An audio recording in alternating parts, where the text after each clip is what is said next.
Hello dear students, my self Pooja Nandal. आज का हमारा फर्स्ट टॉपिक है डिटेक्शन ऑफ CO2। CO2 की डिटेक्शन के लिए हम सबसे पहले एयर लेंगे और उसको लाइम वाटर में से पास आउट कराएंगे। अगर लाइम वाटर में से एयर को पास कराने पे उस सोल्यूशन का कलर मिल्की हो जाता है तो इट मीन्स यहाँ से हमारी CO2 की डिटेक्शन हो जाती है कि उस एयर में CO2 प्रेजेंट थी। बिकॉज CO2 में ये प्रॉपर्टी होती है कि अगर उसको हम लाइम वाटर में से पास आउट कराएं तो वो उस सॉल्यूशन को मिल्की कर देती है because of the formation of the calcium carbonate. यहाँ पर हमारी CO2 की डिटेक्शन तो हो गई, बट कभी कभी क्वेश्चन पूछ लिया जाता है कि जो अब हमारे पास मिल्की सोल्यूशन आया है, अगर हम उसमें से एक्सेस में CO2 या फिर वो एयर जिसमें CO2 प्रेजेंट थी अगर उसको पास करा दे देन व्हाट विल हैपन। अगर हम ऐसा करते हैं तो जो मिल्कीनेस आई थी सोल्यूशन में वो डिसअपियर हो जाती है CO2 को एक्सेस में पास आउट कराने पे, बिकॉज कैल्शियम हाइड्रोजन कार्बोनेट की फॉर्मेशन हो जाती है जो कलरलेस होता है और सोल्यूबल होता है। उससे रिलेटेड रिएक्शंस देखते हैं और कैल्शियम हाइड्रोक्साइड भी बोलते हैं। ये कलरलेस होता है, इसकी रिएक्शन कराएंगे कार्बन डाइऑक्साइड के साथ तो हमें मिल जाएगा मिल्की कैल्शियम कार्बोनेट। ये कैल्शियम कार्बोनेट इनसोल्यूबल होता है जिसकी वजह से इसका कलर कैसा आ जाएगा, मिल्की कलर आ जाएगा प्लस वाटर।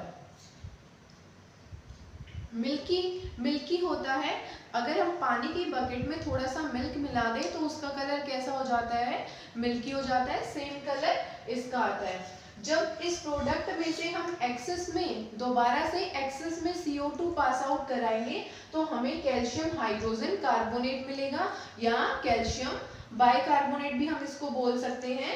ये कलरलेस होता है और सोल्यूबल होता है।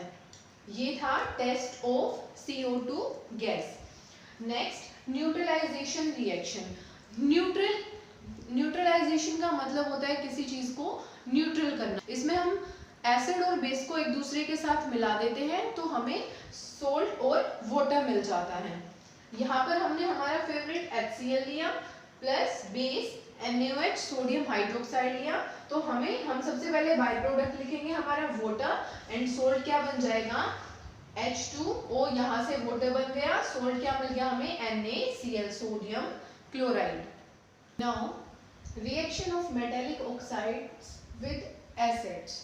Metals sodium potassium calcium generally हमें फर्स्ट ग्रुप या सेकेंड ग्रुप के लेने हैं। उनकी जब हम रिएक्शन ऑक्सीजन के साथ कराएंगे तो हमें कंपाउंड्स मिलेंगे जिनको हम क्या बोलेंगे, मेटेलिक ऑक्साइड्स मिलेंगे। मेटेलिक ऑक्साइड्स बेसिक नेचर की होती हैं।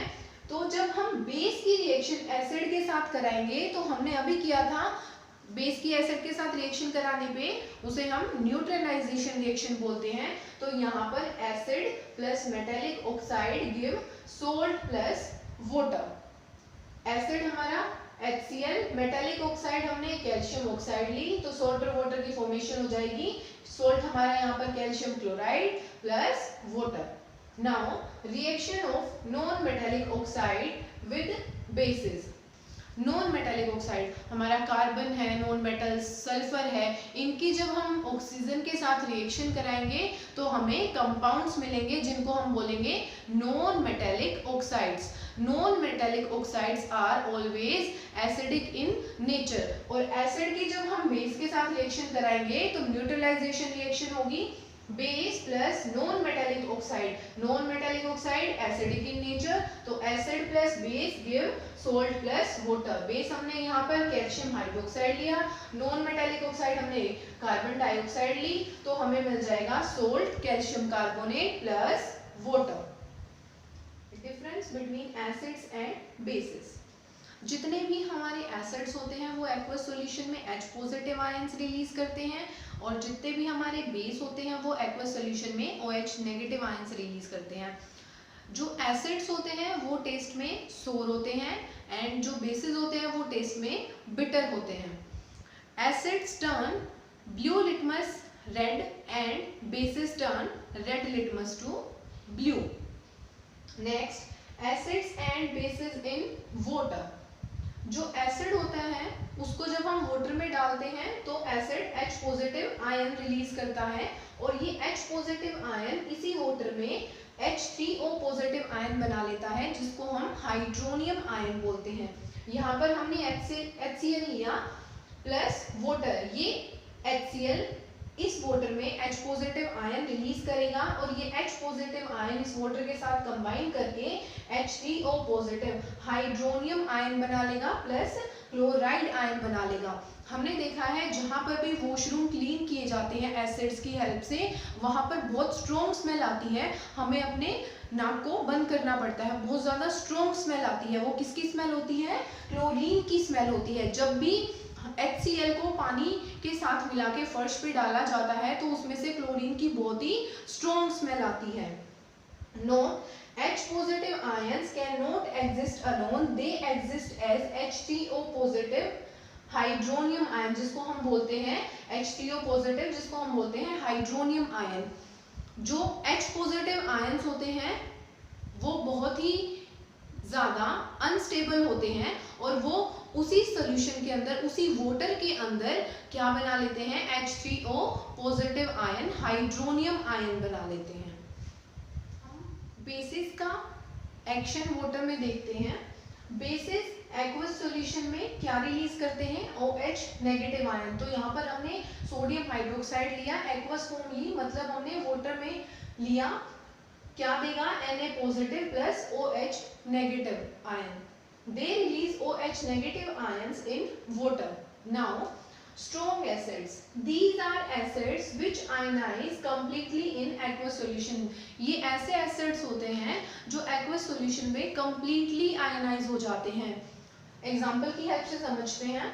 अगर हम 100 मोलिक्यूल्स HCl ले लेते हैं तो 100 के 100 molecules H positive and Cl negative form में ब्रेक हो जाएंगे, कंप्लीटली आयनाइज हो जाएंगे, एक भी मॉलिक्यूल यहाँ पर नहीं बचेगा। तो ऐसे एसिड्स को हम स्ट्रॉन्ग एसिड बोलते हैं।